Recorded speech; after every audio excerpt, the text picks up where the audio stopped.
¿Cómo ustedes catalogarían a la iglesia?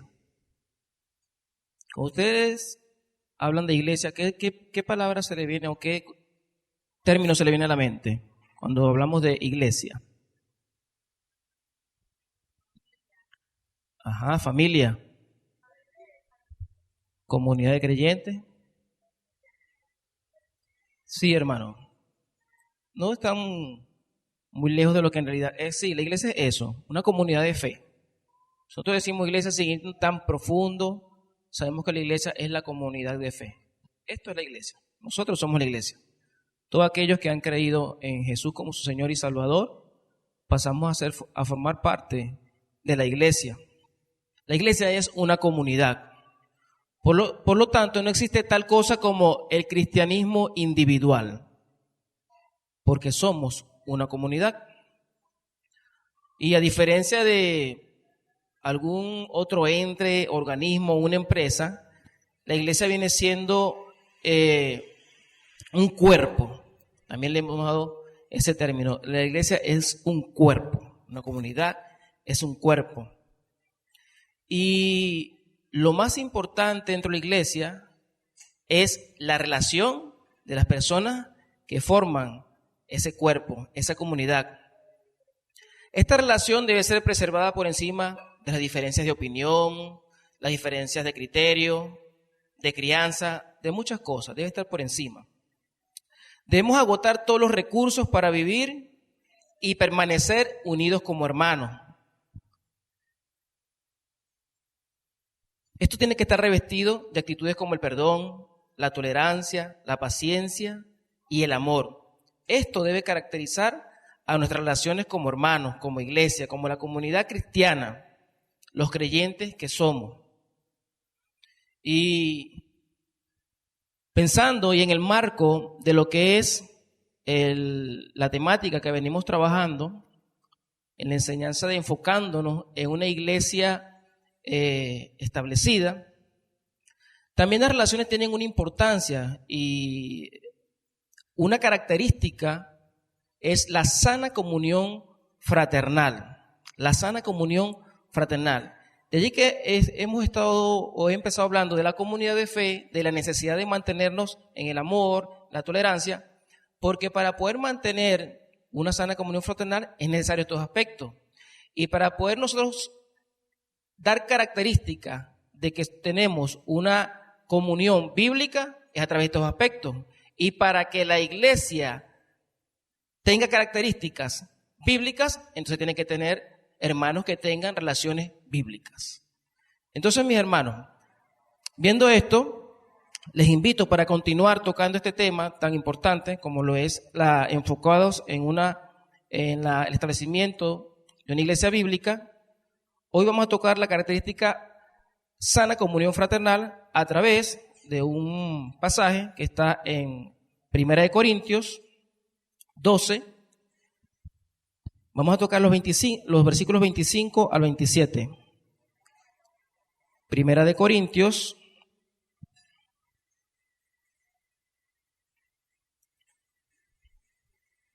versículos 25 al 27.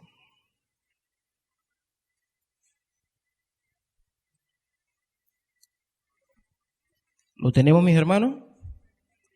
Bien, leemos para la honra y gloria de nuestro Señor. Para que no haya desaveniencia en el cuerpo, sino que los miembros todos se preocupen los unos por los otros. De manera que si un miembro padece, todos los miembros se duelen con él. Y si un miembro recibe honra, todos los miembros con él se gozan. Otra versión, nueva versión internacional dice, a fin que en el cuerpo no haya división, sino que los miembros tengan el mismo cuidado unos por otros. Y si un miembro sufre, todos los miembros sufren con él. Y si un miembro es honrado, todos los miembros se regocijan con él. El 27 dice, ahora bien, vosotros sois el cuerpo de Cristo y cada uno individualmente un miembro de él. Amén. Bien, el contexto de esta carta o este tema, este pasaje que estamos viendo, Pablo le escribe a la iglesia de Corintio. La iglesia de Corintio tenía unas características, digamos que diversas. Era una iglesia que tenía muchas situaciones, muchos problemas. Estaba compuesta en su mayoría, casi toda, por gentiles. Entonces, la gente que había creído traía muchas cosas. Y sobre todo, Corintio como tal, siendo una ciudad comercial, ahí había de todo, hermano, de todo. Entonces, cuando digo todo, incluyendo muchas cosas malas. Y estaba esta comunidad de fe, la iglesia de los Corintios, que estaba siendo afectada.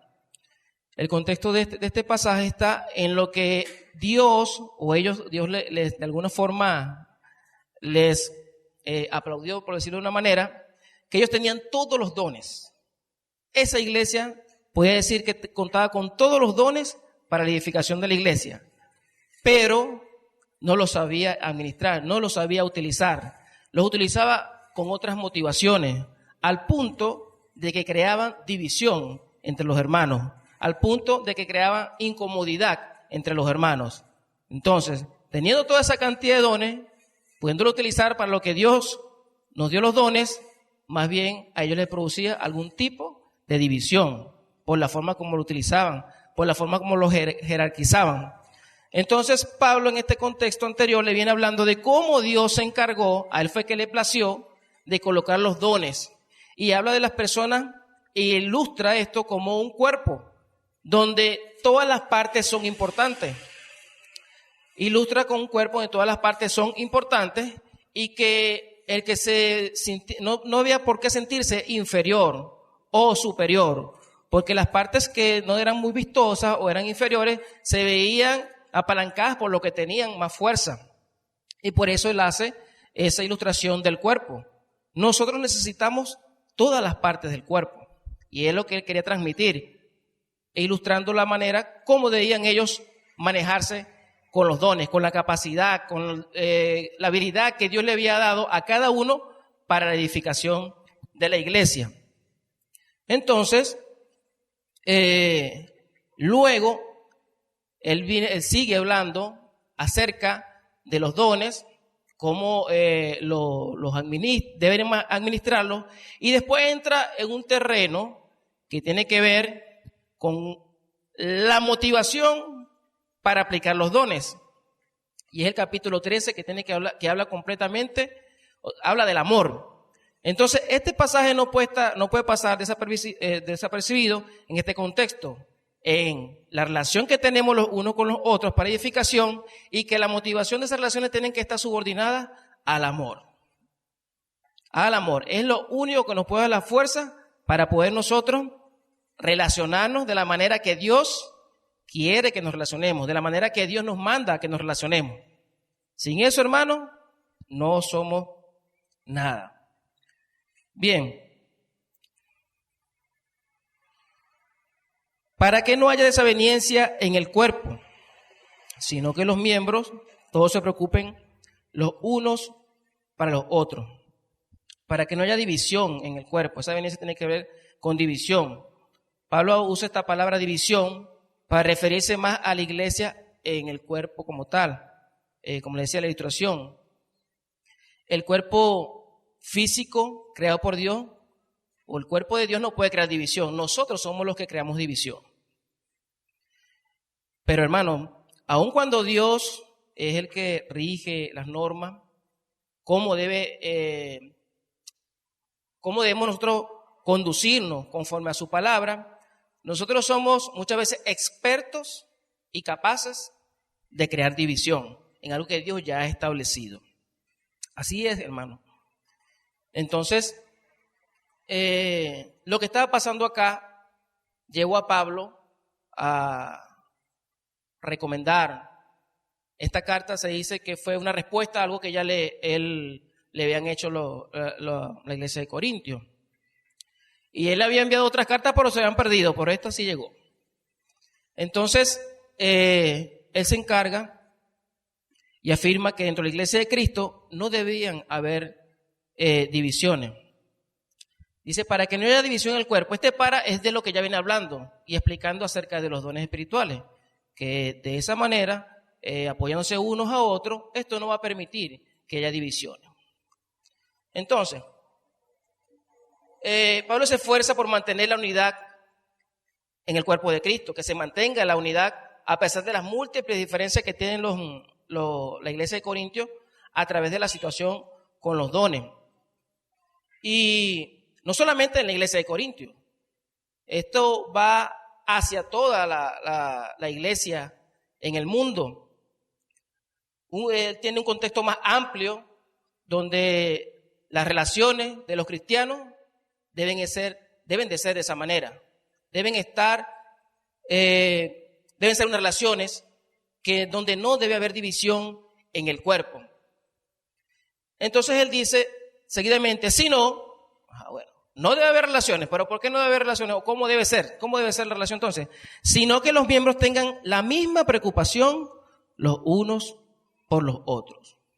Sino que los miembros tengan la misma preocupación los unos por los otros. Otra versión dice que tengan cuidado los unos por los otros.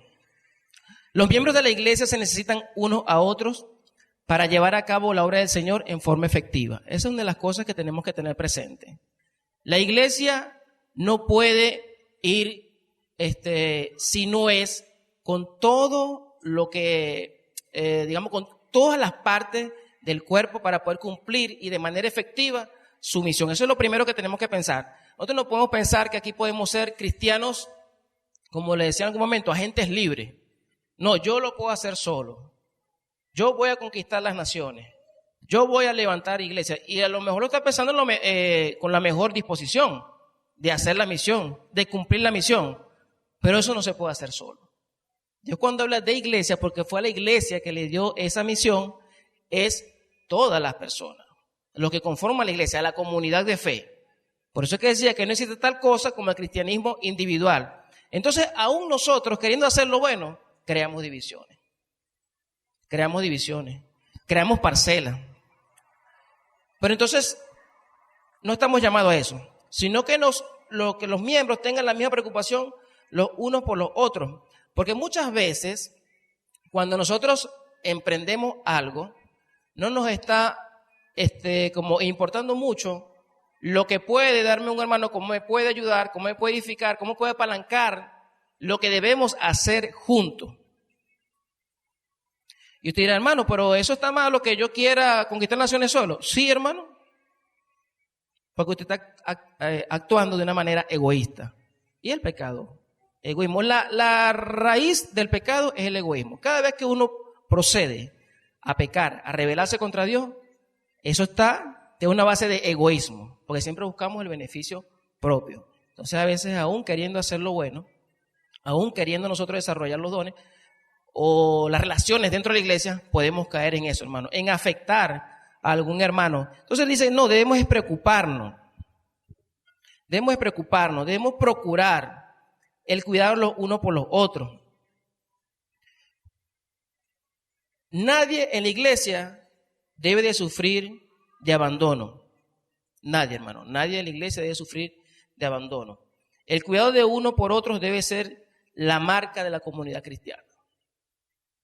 Si nosotros queremos reflejar que somos cristianos, que somos conforme a la palabra, que nos conducimos conforme a la Biblia y que la iglesia sea bíblica, entonces nosotros debemos ocuparnos cuidándolos uno por los otros y que la comunidad cristiana proyecte eso. Imagínense que nosotros entonces podamos nosotros proyectar algún tipo de, algún tipo de noción hacia la gente, a los de afuera.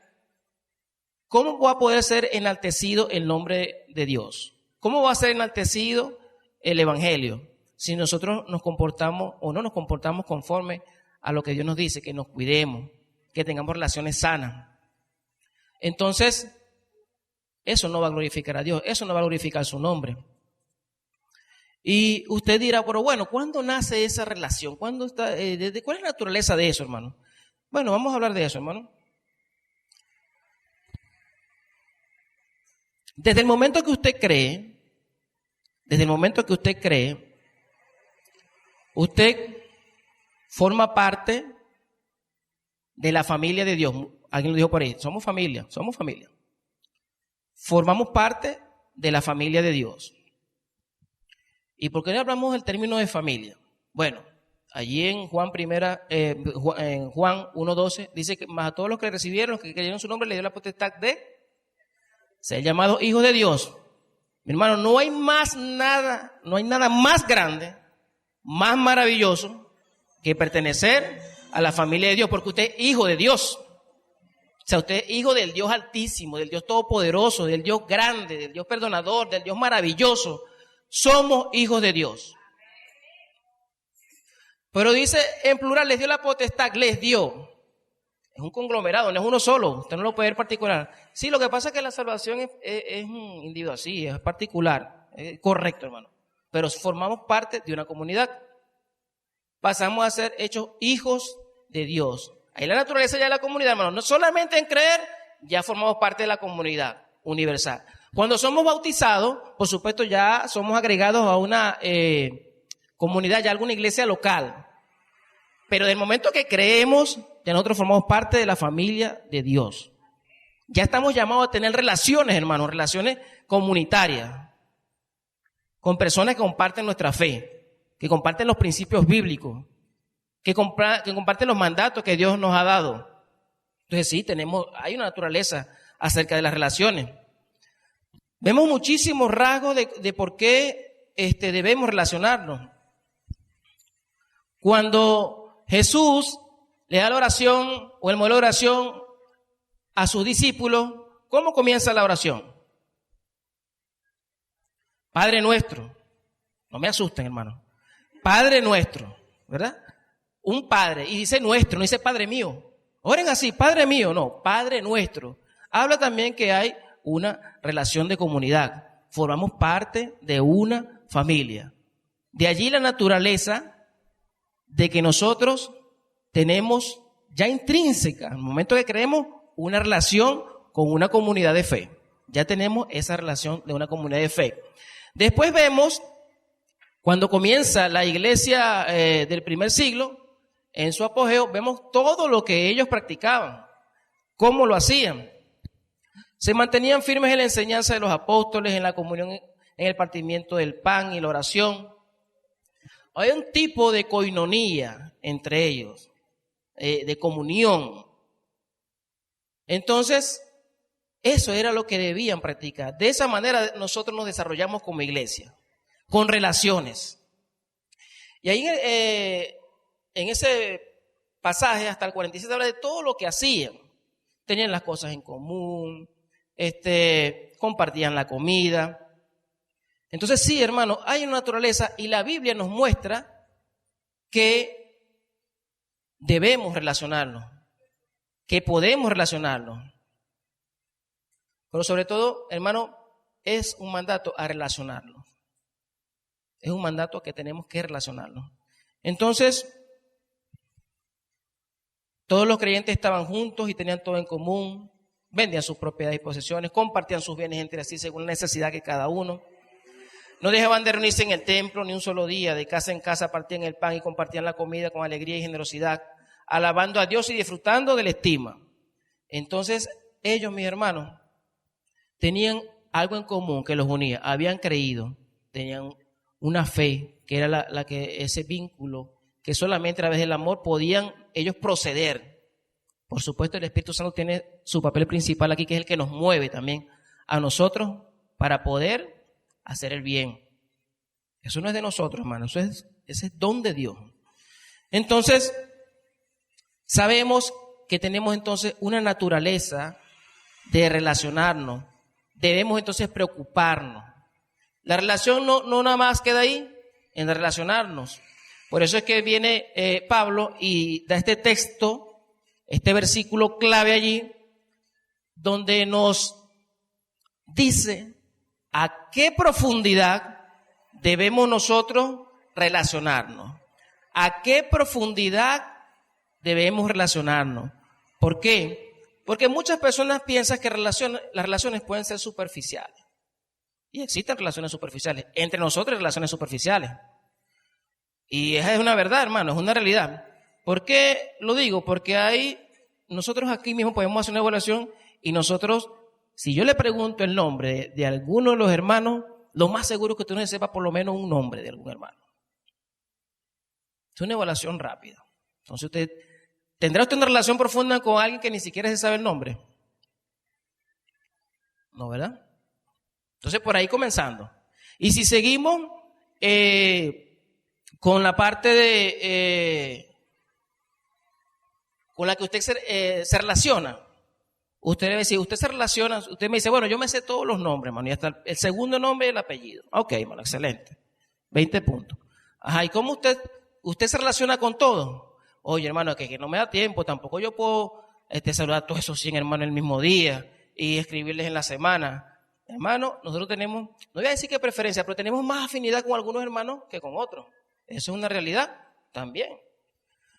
Pero estamos llamados no debe ser tan superficial, sino que tiene que ser más profundo.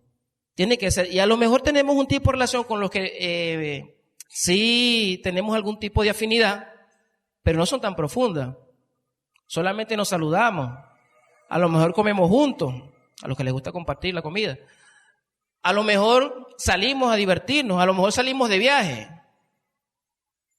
Pero a lo mejor usted le pregunta por si el hermano, oye, ¿tú sabes si el hermano tiene empleo?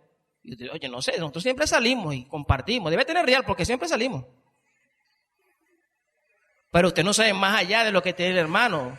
Usted no sabe si el hermano tiene una enfermedad. Usted no sabe si su papá tiene alguna condición. Esas son relaciones superficiales, hermano. Si no conocemos ninguno de ese tipo de cosas. Entonces la Biblia nos manda que tengamos relaciones profundas con nuestros hermanos, con la comunidad de fe. Dice, y si un miembro sufre, todos los miembros sufren con él. Y si un miembro recibe honor, todos se regocijan con él. Wow, hermano, esto es rudo. Porque no es que usted... Dice que si un miembro sufre, todos los miembros sufren con él. O sea, usted va a tener el mismo sentimiento. Usted debería tener o pasar por la misma etapa emocional. Y a diferencia de Romanos que dice primero que nos gocemos con lo que se goce, lloren con los que lloren. Aquí coloca Pablo, que me imagino con toda intención, primero la parte de sufre y después la parte alegre. Porque para nosotros compartir las partes alegres es muy fácil, hermano. Nosotros los evangélicos nos gusta compartir, nos gusta conversar, nos gusta el cumpleaños, el aniversario, el nacimiento, la boda. Nosotros somos expertos en eso. Pero Pablo dice, si un miembro sufre primero, si un miembro sufre, y ojo, viene hablando del contexto de los dones, de los que se sienten poco, y que Dios fue el que decidió de colocar los dones como Él quiso. Y que nadie se debe sentir pequeño ni nada. Entonces, si un miembro sufre por cualquier situación, todos los miembros sufren con él. Ahora, este texto, hermano, que es uno de los textos más hermosos de la Biblia. Es de los más hermosos de la Biblia. Describe el efecto genuino que el cuidado puede tener sobre los miembros de la iglesia. Aquí los habla en Corinto, pero también eso aplica para nosotros, para la iglesia del Señor. Entonces, si un miembro sufre, todos los miembros sufren con él. Si un miembro recibe honor, todos se regocijan con él. O si se alegran con él. Pero hermano, ¿cómo es eso? ¿Cómo yo puedo lograr eso? Se dice muy bonito, es hasta atractivo. Pero ¿cómo lo llevo a la práctica? ¿Cómo lo hago? Lo primero que debemos hacer para yo poder sufrir con alguien y para poder alegrarme con alguien, ¿qué debo hacer? ¿Qué es lo primero que debo hacer? ¿Cómo? Confraternizar. Conocerlo, hermano. Conocerlo. Nosotros no llegamos con alguien que no conocemos. Mira, está bien, chico, siéntate ahí, te voy abriendo un refresco. Y vamos a conversar de qué te ha pasado en la vida. No, usted no llega a alguien así. A menos cuando uno va a la universidad, que uno siempre anda perdido cuando llega el primer día y empieza a preguntar cuál es la cola que uno tiene que agarrar. Y uno ahí mismo se hace amigo de alguien y no le pregunta el nombre. Ahí uno busca la manera, o no necesariamente en la universidad, en cualquier situación de cola, ahorita la cédula. Usted se hace amigo de todos los que están en el frente, que están de primerito. Entonces, bueno, es un decir, hermano. Pero lo que primero debemos hacer nosotros es conocernos. Tenemos que conocernos. Por eso es que yo siempre digo que es un reto sabernos el nombre de los hermanos. A veces no nos sabemos el nombre, pero no sabemos de repente el cómo es la persona. Ah, sí, el bajito, el altico, el papeado, como el pastor Henry. Usted sabe cómo usted, a cualquiera, usted lo identifica. Pero debemos conocernos, hermanos. Y el conocer, bueno, comenzamos con el nombre. Comenzamos a relacionarnos. Pero debemos conocernos en la forma que queremos tener las relaciones. Si queremos tener relaciones profundas, debemos conocernos profundamente. Yo siempre le digo en broma a mi grupo de estudio, ahora sí, quiero investigarles la vida. O sea, quiero conocerlo. Yo le digo, quiero investigar la vida. Para poder saber, yo siempre le digo a las personas, ¿cómo yo voy a orar por ti si yo no sé qué es lo que está pasando en tu vida? ¿Cómo yo puedo promover algún tipo de ayuda si yo no conozco tu vida? Y está la otra ocasión. ¿Cómo yo puedo buscar ayuda si yo no conozco tu vida? Porque no es nada más dar, sino también recibir. Si yo no conozco oye, si el hermano sí es una persona madura, tiene hijos, los ha criado en el Señor, yo con él voy a conversar acerca de la crianza de hijos. Pero conociéndolo, pues yo no conozco su vida, yo no voy a preguntarle cómo crió a sus hijos, ni sé cómo, ¿verdad? O sea, ¿de quién voy a recibir un consejo? Pero debemos conocernos, hermanos. Estamos llamados a conocernos. ¿Y cómo conocemos nosotros a los hermanos en la iglesia? ¿Cómo los conocemos? Confraternizar, hermanos. Siguen con las reuniones. Esa es una parte, hermano. Pero primero, ¿dónde nos relacionamos? El primer punto, hermano, el centro de operaciones es aquí. Es aquí, hermano. Porque usted no viene para acá y usted sin preguntar nada se va a la casa del hermano. No. Usted primero viene para acá y sabe quiénes son los hermanos, le mira la cara. Comenzamos aquí, en el centro de operaciones, en la iglesia, Señor, en el local donde nos reunimos. Entonces, debemos congregarnos, para eso debemos congregarnos. Y esto es algo que siempre hablamos y decimos nosotros acerca de congregarnos. No dejemos de congregarnos como algunos hacen por costumbre. Debemos congregarnos para estimularnos al amor y a las buenas obras. Entonces debemos congregarnos, aquí es que nos vamos a conocer, aquí es que nos vamos a estimular al amor, a las buenas obras. Y entonces muchas veces, hermano, no nos congregamos. No nos congregamos, dejamos de venir a la iglesia. Y nosotros siempre utilizamos un término que es, de hecho, es una de las cosas o normas que tenemos en las clases de los estudios, que puede faltar 2 clases, que sea por fuerza mayor o que esté justificado. Entonces, cuando nosotros pensemos en no asistir a la iglesia, nosotros pensamos, bueno, es por fuerza mayor. Pero entonces ahora está el criterio de cada quien o para quién, o sea, cuál es esa fuerza mayor. Porque de repente yo vengo y digo, no, yo no voy el domingo porque yo trabajé mucho el sábado y me quiero quedar descansando. Para usted en ese momento te dice, no, esta es fuerza mayor, yo me siento cansado. O bueno, justamente tengo los días libres, son sábado y domingo, entonces bueno, necesito hacer un viaje y yo voy a hacer el viaje. Usted dice, a ver, esa es razón de fuerza mayor, porque en qué momento yo me recreo. También soy humano. Ok. Pero en realidad, cuando nosotros dejemos de asistir a la iglesia, no va a ser según nuestro criterio. Va a ser según el criterio de Dios. Y cuando nosotros pensemos, lo dijo un célebre expositor de la palabra, que el día que usted piense en faltar a la iglesia y usted diga que es justificado, piense que esa justificación va a ser que el día que usted en el juicio ante Jesucristo, Jesús diga, oye, sí, está justificado. Piense en eso. No es su criterio. Piense que es el que Jesús le va a decir, oye, sí, era fuerza mayor. Está justificado tu falta a la iglesia el domingo. Entonces nosotros tenemos que ver, hermano, qué cosa me cohíbe a mí de ir a bendecir a mis hermanos con mis dones, con mis capacidades, con mis habilidades, para yo dejar de ir a estimularlos al amor y las buenas obras. No es según el criterio nuestro, es según el criterio de Dios. Entonces, bueno, hermano, eso está intrínseco. Y bueno, para conocer a mis hermanos tengo que ir a la iglesia. Para ir a la iglesia, o sea, no tengo que dejar de congregarme, tengo que ir a la iglesia. Bien, debemos conocer entonces profundamente a nuestros hermanos. Y si ya estamos en la iglesia, bueno, toca relacionarnos, hermanos. Normalmente, como les decíamos, tenemos afinidades con otros. Bueno, tenemos hijos de la misma edad, trabajamos juntos o trabajamos en la misma área. Y normalmente nos reunimos con esos hermanos. Pero estamos llamados, mis dones no se pueden limitar al grupo que sea afín conmigo. Mis dones son para la edificación de toda la iglesia. Entonces, si yo me limito a un grupo, yo estoy limitando a otros hermanos de mis dones. Yo estoy limitando a otros hermanos de mis capacidades para su edificación. Y yo también me estoy limitando a relacionarme con otros hermanos que también me van a ayudar, porque esto es algo recíproco. Algo recíproco. Entonces, yo debo de tener, para poder llegar a este punto, que Pablo lo coloca de una manera ya hasta emocional. Si uno sufre, todos los miembros sufren con él.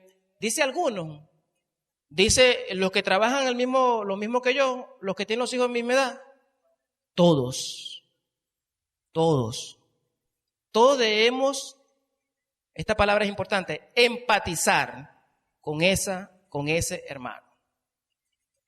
Yo tengo que ser empático con mis hermanos. Y esta palabra empático no es solamente sentir algún tipo de oye, me entristezco porque el hermano está triste. No. La palabra empatía tiene que ver con que yo me pongo en los zapatos de esa persona para poder sentir lo que él está pasando y poder entonces acompañarlo en ese proceso. Esa es la empatía. No es solamente, oye, si el hermano está llorando, a mí también se me... O el hermano está contento y yo estoy contento porque hay esto tiene un nombre, una histeria colectiva y me alcanzó la histeria a mí y me contenté también. No, hermano, nosotros tenemos que empatizar con nuestros hermanos y conociéndole, conversando, compartiendo, confraternizando. A mi hermano le gusta bastante esa palabra, confraternizando. Nosotros solo vamos a poder así empatizar con los hermanos. Dios permite también que nos pasen situaciones. Y cuando un hermano está pasando por algo, uno lo entiende más porque uno ha pasado por esa situación. Por ejemplo, yo recuerdo que en algún momento yo le escribí a mi hermana Mari cuando falleció mi papá, que partió con el Señor. Yo le escribí a mi hermana Mari, ahora sí entiendo, porque su padre partió primero. Yo le dije, ahora sí entiendo por lo que tú estabas pasando, mi hermano. Ahora sí entiendo por lo que tú estabas pasando. A lo mejor yo le di en su momento el pésame, pero no lo entendía de una manera tan profunda como lo sentí en ese momento. Cuando a mí me tocó, la primera persona que se me vino fue mi hermana Mari. Y le escribí eso. Cuando yo me dio el pésame, le escribí eso. Ahora sí entiendo por lo que tú estabas pasando. Y Dios permite esas cosas para que también seamos empáticos con hermanos.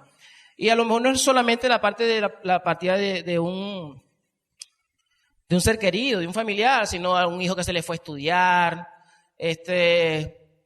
trabajar fuera, el esposo está trabajando fuera por varios días, y hay ese tipo, uno entiende a los hermanos por la situación que está pasando. Yo en un momento conté esta anécdota, que yo la pude ver, los que tienen comadres y compadres, una comadre de mi mamá, ya mi hermano se había ido al servicio militar. Se fue, y después el hijo de esa vecina también se fue al servicio militar. Y bueno, eso cada vez que se dio un hijo para esa parte antes era duro. Sigue siendo duro, pero antes creo que era un poco más. Era más tiempo sin verlos y eso. Y yo recuerdo que esa vecina llegó a la casa, imagino que iba a conversar de su hijo que había ido para el servicio. Y sin mediar palabra con mi mamá, esas mujeres se abrazaron y se pusieron a llorar, sin decirse una palabra, hermano. O sea, ellas entendían por lo que estaban pasando. Ellas entendían por lo que estaban pasando. A ese nivel profundo nosotros debemos empatizar con nuestros hermanos por cualquier situación.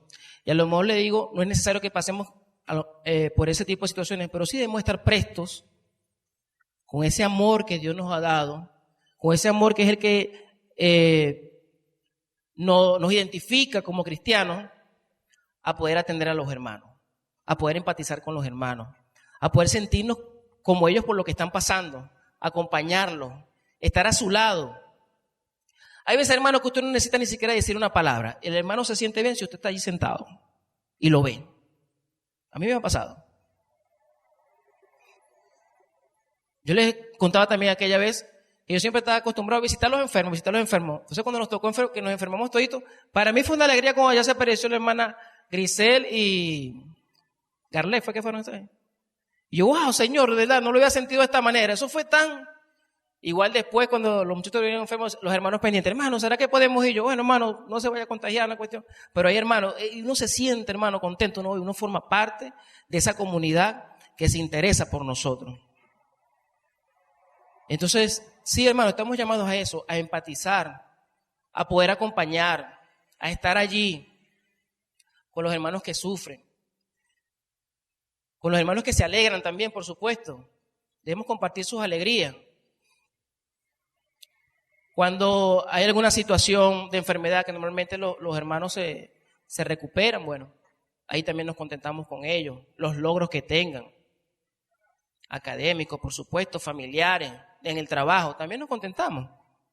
No podemos ser en unas cosas sí y en otras no. Nos dice en estos dos aspectos emocionales que son importantes, tanto en el sufrimiento, en la tristeza, como en la alegría. Si un miembro sufre, todos los miembros sufren con él. Si un miembro recibe honor, todos se regocijan con él. Esto es a lo que nos ha mandado el Señor. Y muchas de las cosas, como les dije, comienzan aquí, hermano, en la congregación. Y tenemos la libertad de congregarnos, hermano. Tenemos la libertad de visitarnos, hermano. A pesar del problema de la gasolina, de la situación, tenemos la libertad de visitarnos. Hay en otras situaciones, en otros países, en otras culturas que no se puede hacer lo que tenemos nosotros ahorita en libertad, hermano. La gente no se puede reunir así, como estamos reunidos nosotros aquí en la iglesia. La gente no se puede visitar y si saben que es con un fin de fe, es peor. Puede costarle la cárcel o la vida. Y nosotros, hermanos, aquí en Venezuela, eso no es así. O sea, nosotros debemos aprovechar, si lo que Dios nos manda en su palabra, podemos aplicarlo y practicarlo de una manera. Aquí tenemos más libertad para hacerlo. Entonces, hermanos, no dejemos que algunas pequeñeces puedan impedir que nosotros nos relacionemos con nuestros hermanos. Que algunas diferencias también puedan ser una barrera para que yo no empatice con mi hermano. Y si nosotros tenemos alguna situación, hermano, la Biblia nos dice qué es lo que debemos hacer. Muchas veces los hermanos dicen, oye, que el hermano, vamos a poner un ejemplo aquí. No, que el hermano me vio feo, pastor. Entonces yo le digo, bueno, hermano, ¿usted habló con ese hermano? Es lo primero que debemos hacer. La Biblia dice que si tú te sientes ofendido por un hermano, anda y habla con él. Anda y habla con él.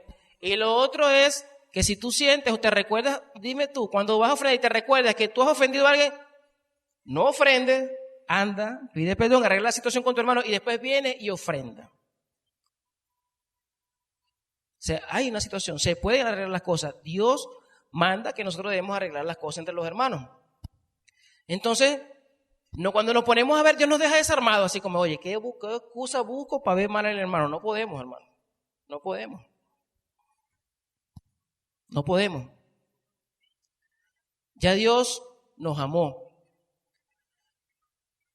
Por eso es que podemos amar.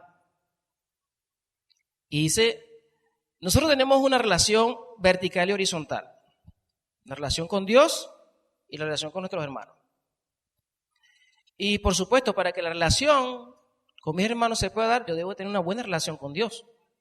Tengo que experimentar el amor que Dios me ha dado, que Él me ha salvado, poder experimentar ese amor para yo poder decir que amo a mis hermanos. Porque es otra cosa, nosotros podemos decir, no, yo amo a mi hermano, pero nosotros no nos hablamos. Yo amo a mi hermano, pero nosotros no nos visitamos. Yo amo a mi hermano, pero nosotros no conversamos. Y yo le pregunto ahorita a ustedes, si usted ama a su hermano, usted me va a decir sí, que lo ama. Por supuesto, Dios ha puesto amor en nosotros, pero debemos llevarlo a la práctica. Y lo otro es que dice la palabra también, que si nosotros decimos que amamos a Dios y no amamos a uno de sus hijos, ¿en qué nos convertimos? Es mentiroso. Porque el que ama a Dios también ama a su hijo. Entonces, hermano, el amor es importante. Es la motivación genuina para yo relacionarme con mis hermanos. El amor. Hermano, no podemos relacionarnos por interés. Esa cosa dejémosla dejémosla al mundo. Entonces no podemos relacionarnos con interés, por interés, buscando algún tipo de beneficio. No, hermano. Cuando yo me relaciono con mi hermano, con la motivación genuina que es el amor, las bendiciones van a llegar solas, hermano. Las bendiciones van a llegar solas. ¿Cuál es ese salmo que tanto ustedes entonan y cantan? ¿Cuál es ese? No se lo sabe. ¿Cuándo es? ¿Cómo dice?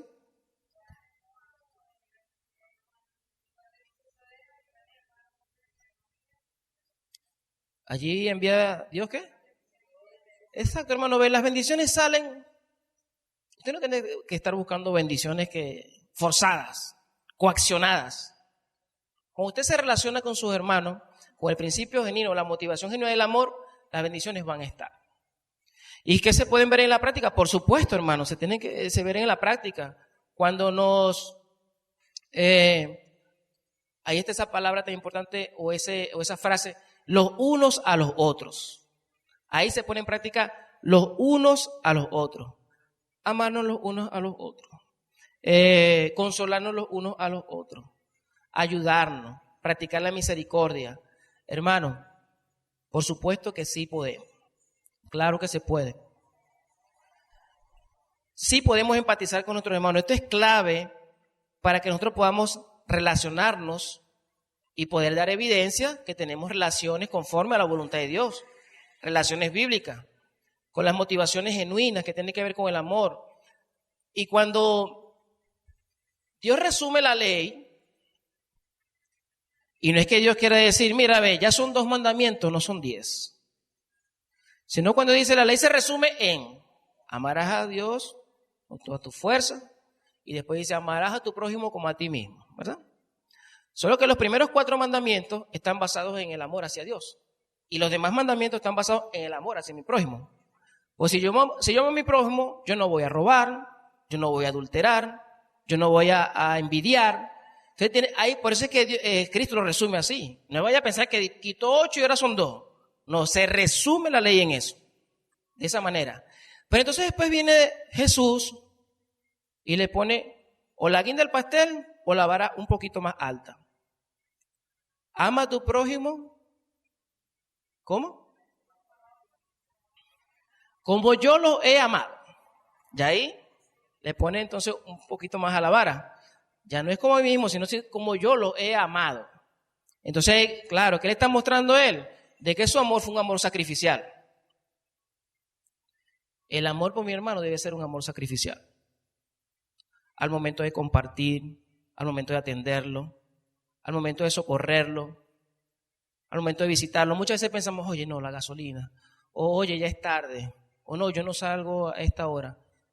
Yo le voy a decir algo, hermano, cuando a usted se le presente la oportunidad, porque son oportunidades, hermano, de servir, oportunidades de poder ayudar a nuestros hermanos. Cuando a usted se le presente, hermano, hágalo, hermano. Hágalo. Eso no es trabajo nada más de los pastores. Visitar, atender, consolar, es de toda la iglesia, es de todos nosotros. Cuando a usted se le presente la oportunidad, hágalo, hermano. Usted no se imagina el gozo que Dios pone cuando nosotros hacemos algo que Él nos manda. Dios es tan bueno que permite que nos sintamos gozosos, que nos alegremos. A la hora que sea, hermano, a las 11, a las 12, a las 5 de la mañana, a la hora que sea. Oye, hermano, de verdad que practíquenlo. Tenemos entonces, hermanos, que me detuve aquí en este texto porque este es el centro de lo que quiero compartir con ustedes hoy. Y tiene muchas implicaciones, hermanos, tiene implicaciones que nos van a ayudar a poder llevar a la práctica esta forma, estas relaciones. Y si usted se siente a lo mejor indigno, oye, lo he hecho tan malo, Señor, soy el peor, no vengas todavía, Padre. soy inmundo. Vea lo que le dijo acá Pablo a los corintios. Y los corintios venían de hacer muchas cosas, hermano. Y nosotros a veces utilizamos este refrán, hicieron como los corintios. Normalmente cuando uno llega a una parte y comieron y se adelantaron, decimos, hicieron como los corintios, no nos esperaron. Y los corintios venían de hacer esa ordenanza de una manera que no era. Venían de aceptar el pecado en su comunidad y no expulsar a los que venían pecando. Venían de no practicar los dones o desarrollar los dones de la manera que era. Y sin embargo, ¿qué le dice Pablo? Vosotros sois el cuerpo de Cristo. Aún con todos los defectos que tenían los corintios, él le dice, vosotros sois el cuerpo de Cristo. La razón era porque ya habían creído en Cristo. Eso no es algo que usted entra y se sale cuando quiere. Eso no funciona así. Usted cuando cree, hermano, verdaderamente, genuinamente, usted es el cuerpo de Cristo. Usted forma parte del cuerpo de Cristo. Aún contra los errores, con nuestros defectos, con nuestras limitaciones, nosotros nos pagaron con la sangre preciosa de Cristo. Eso fue un sacrificio, hermano, que fue suficiente. Usted no puede decir, no, es que ya ahora yo no soy cristiano. Si usted creyó, usted sigue siendo cristiano. Tendrá sus bajas, tendrá sus fragilidades, tendrá sus situaciones. Pero usted sigue siendo el cuerpo de Cristo. E individualmente miembros de Él. Los vuelve a traer a colación. O sea, ustedes cada uno individualmente forman el cuerpo. Y cuando le dice individualmente, no es porque cada quien haga lo que quiera por su lado, sino que les trae, hablando del contexto que viene, de los dones. Cada uno tiene algún tipo de don que es necesario para el cuerpo. Vosotros sois el cuerpo de Cristo e individualmente miembros de Él.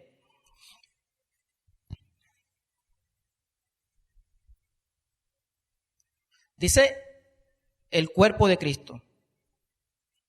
Solo existe un cuerpo, el cuerpo de Cristo, y es la iglesia. La iglesia de Cristo. Habrán quizás algún tipo de otras reuniones, situaciones, clubes, sectas, pero no son el cuerpo de Cristo. El cuerpo de Cristo es la iglesia, su iglesia. Real sacerdocio, pueblo escogido por Dios. Eso somos su iglesia.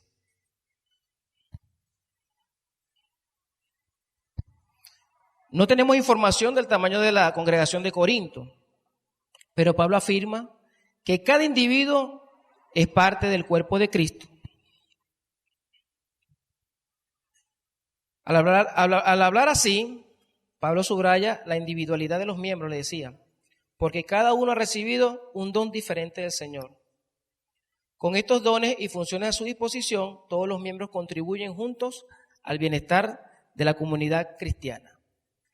Hermanos, nuestras relaciones tienen un fin.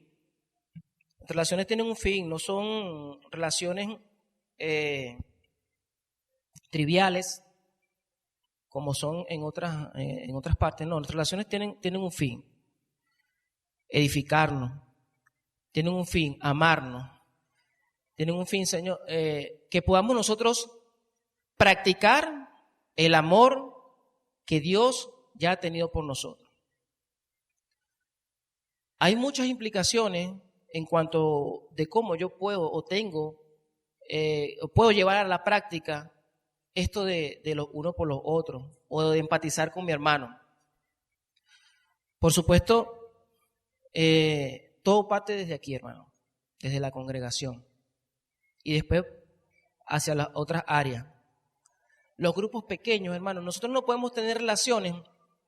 Tenemos muchas partes donde podemos tener relaciones. Los grupos pequeños hay unos que están funcionando, están otros que están por retomar, los grupos pequeños, los grupos de estudio. Ahí nos relacionamos. Y a lo mejor en este conglomerado no vamos a poder tener el alcance de poder relacionarme con mi hermano de una manera profunda. Pero bueno, sí están los grupos pequeños. Hay un grupo más reducido, están los grupos de estudio también. Y nosotros también hablamos de la clase, pero también hablamos de algunas experiencias. Siempre toca hablar de un testimonio. Y ahí nos conocemos más. Nosotros no podemos, hablando del contexto de los dones, nosotros no podemos llegar a un grupo de estudio, no podemos llegar a un grupo pequeño, no podemos llegar que de acuerdo al don que yo tenga, pueda yo menospreciar a mi hermano. Porque no es solamente amar, sino también dejar de hacer lo malo. Dejar de ser orgulloso. Ahí tengo que yo entonces revestirme de humildad. Si estoy en un grupo de estudio, que gracias a Dios nuestra filosofía nos ayuda a eso, que aprendemos cooperativamente, no hay un profesor que es el que dice, que es el que se debe hacer, hay un facilitador, sí, pero yo no puedo llegar a menospreciar la opinión de un hermano en una clase, a imponer mi opinión por muchos estudios que yo tenga. No, yo tengo que más bien ganar a ese hermano, y si el hermano está en alguna situación, está confundido, lo llevamos a eso en el grupo. Porque no decir, no hermano, tú estás perdido, o yo no llevo más cuesta, el maestro no sabe nada de Biblia, no me junto más con él. ¿Qué me va a edificar? No puedo llegar. Igual el momento si hacemos un grupo pequeño, cuando funcionamos un grupo pequeño, y como les dije, están dos, yo no puedo llegar a crear conflictos tampoco. O sea, no, porque a mí no me gusta esa canción, o no, tienen que cantar otra. Siempre cantan la canción que no me gusta. Entonces yo entro a la cara y entro al grupo, entonces me siento incómodo, pues, en ese momento. No, estamos llamados a amarnos, hermano, en los grupos pequeños. Y estuvieron los grupos pequeños, y hubieron situaciones en los grupos pequeños, buenas, no tan buenas, bueno, pero Dios nos ayude. Pero debemos tenerlo en mente cada vez que nos reunamos, porque también es una oportunidad para yo poner en práctica las relaciones que tenemos entre nosotros, a través de los grupos pequeños, a través de los grupos de estudio, en la congregación. Y es de la misma manera que yo, mi hermano aquí, lo tengo que amar en el grupo pequeño, lo tengo que amar en el grupo de estudio, lo tengo que amar en la calle, en la cola. Debemos ser, hermanos, empáticos, debemos conocernos. En estos días lo cuento acá porque, mi hermano Nelson no está. Hablando de empatía, yo siempre digo que si algo a nosotros nos llegase a pasar, mis hijos saben a quién llamar. Saben a quién llamar y saben a quién ubicar. Pero, no, hermano, todavía no sé si va a pasar, pero Dios sí sabe. Pero yo lo que digo que en cualquier situación, nosotros debemos tener un hermano de la iglesia o dos hermanos que puedan ayudarnos en cualquier situación.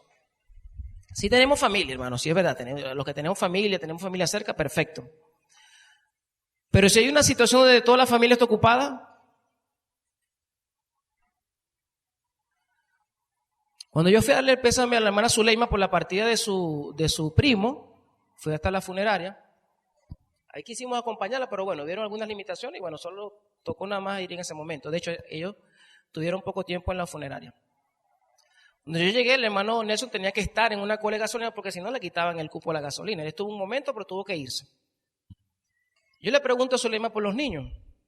¿Y los niños? No, los niños se tuvieron que ir a estar en la cola con Nelson porque si no pierde el cupo. Ahí a mí me cayó la cara de vergüenza, me dije, ¿dónde está la iglesia? ¿Dónde está la iglesia que le puede decir al hermano Nelson, oye Nelson, tráeme a los muchachos para acá, yo sé que la familia de la hermana Zuleima, toda está ocupada con el funeral, pero tráemelos para acá que yo te los puedo cuidar?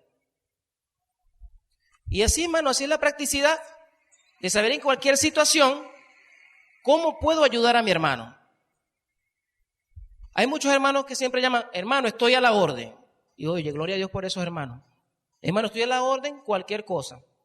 Yo siempre le digo a mis hermanos, siempre, hermano, que usted vaya para Santo Tomé y tenga una situación en el hospital, me llama, no importa la hora que sea. Y me han llamado, hermano. Yo me he tenido que parar a las 11, a las 12, y yo no me paro bravo. Oye, este hermano justamente a las 11 de la noche, a las 12, en la mañana a las 5. Y hay gente que sin ni siquiera ser de la iglesia, me ha tocado también atenderlo en el hospital. Y yo no es que en un momento, en diciembre me tocó justamente la guardia del 31 y pasó un accidente con un señor. A nosotros nos tocó llevarle la cena, o sea, de lo que hicimos en la casa compartimos con él, le llevamos café, la cuestión. Mi esposa me reclamaba porque se llevó un termo. Pero bueno, si el hermano era de Pariaguán y le tocó irse, no sabía dónde yo vivía.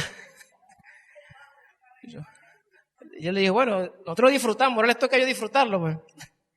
Pero debemos tener la disposición siempre de ayudar, hermano. Siempre de ayudar.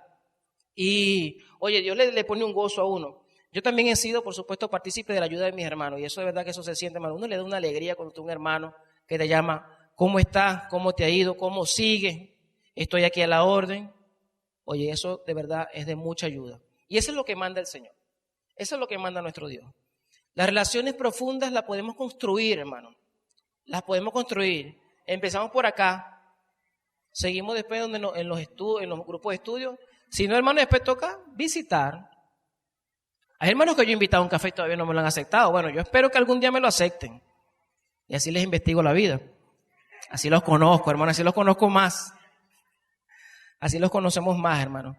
Pero eso lo podemos construir, hermano. Podemos construir. Debemos hacer lo que Dios nos ha mandado. Si queremos tener las características de una iglesia bíblica, debemos tener también relaciones bíblicas. Amén. Oremos, mis hermanos. Allí incline su rostro. Si hay algo de esta reflexión que le ha quedado, que lo ha confrontado, pídele al Señor que le ayude, que nos ayude.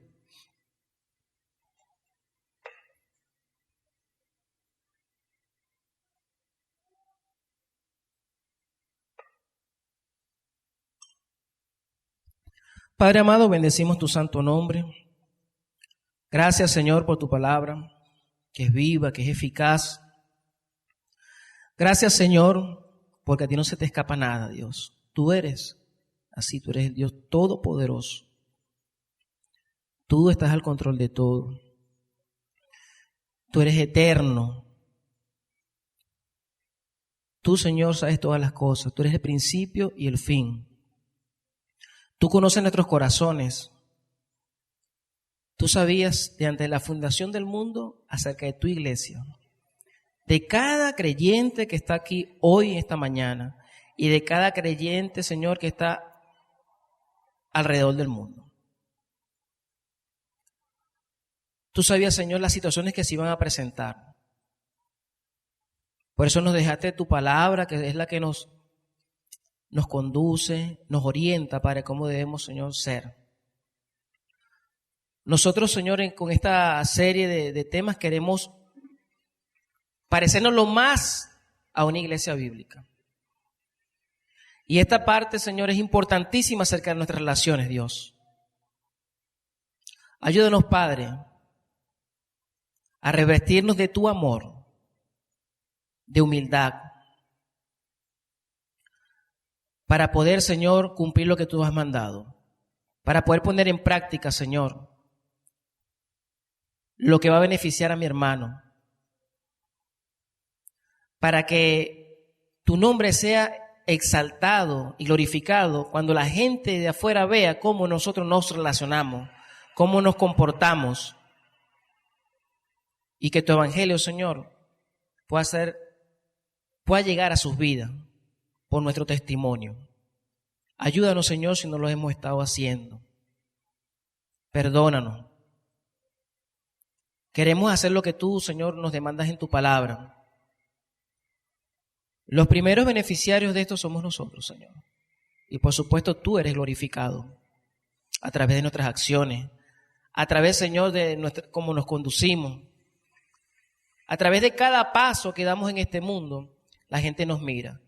Queremos, Señor, que la gente mire en nosotros relaciones de amor, que pueda evidenciar que tu amor está en nosotros, compartiendo y practicando el amor entre nuestros hermanos. Que yo pueda empatizar con cada uno de mis hermanos en la medida de lo posible, Señor. Que por lo menos con uno, una vez a la semana, yo pueda llamar a alguien y preguntarle cómo está. Que cuando yo no vea a un hermano en la iglesia el domingo, yo pueda preguntarle y llamar por él cómo está. ¿Cuándo sería, Señor, la última vez que yo pregunté por un hermano que no vino? Ayúdame, Señor. Nos ponemos delante de ti, Dios bendito, sabiendo que tú nos acompañas, que tú Tu Espíritu Santo es el que nos anima a hacer las cosas buenas. Y por eso confiamos, Señor, que tú nos ayudarás. Gracias, Señor, por tu palabra. Gracias por tu iglesia, Dios bendito. Es lo más maravilloso que nos ha podido pasar. Pertenecer a tu gran familia, Señor. Bendito seas por siempre, en el nombre de Jesús. Amén. Mis hermanos, a sufrir con los que sufren y alegrarnos con los que se alegran. Amén. Dios les bendiga.